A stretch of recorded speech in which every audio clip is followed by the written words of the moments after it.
All right, let me ask you then about the Tea Party news. We now know that Senator Mike Lee will deliver the Tea Party response to President Obama's State of the Union address next week. Now, in 2011, the Tea Party started giving its own response, starting with Representative Michelle Bachmann. She gave the first one. The following year, Herman Cain gave one, and Senator Rand Paul have all given Tea Party responses. Karl, is there a schism or problem within the Republican Party because we're going to have a Republican Party response and we're going to have a Tea Party response?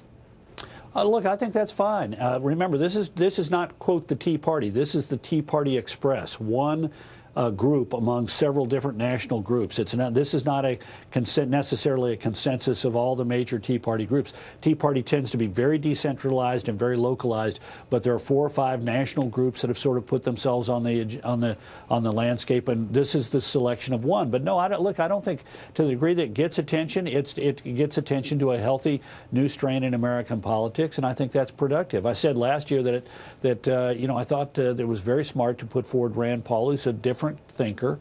He's got an out-of-the-box way of looking at things and is a very strong proponent of a new approach, and I think that's healthy for political parties. You cannot stagnate.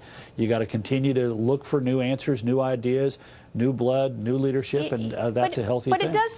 But it does say, okay, that it does say the Republican Party has given its response, and Tea Party is saying, well, we don't quite agree, so we have our own response. And typically, you think of Tea Party voters as being, a division of the Republican Party. Well, it's not going to be fine come election time if the two are at odds with each other.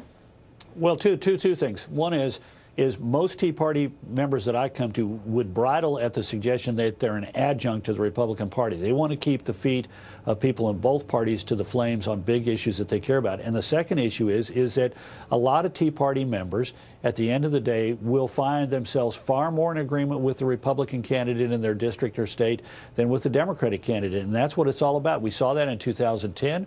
We saw it again in 2012 when self-identified Tea Party members and people who are not Tea Party members but identify with the movement or support the movement or applaud the movement voted overwhelmingly for Republican candidates. And I think we're likely to see that again this year because on the big issues, are you in favor of Obamacare or you want to repeal and replace it? Are you concerned about the deficit and debt and do you want to do something to rein in government spending, particularly entitlements? There's very little difference between most Tea Party members and most Republicans and a lot of difference between those two groups and the Democrats.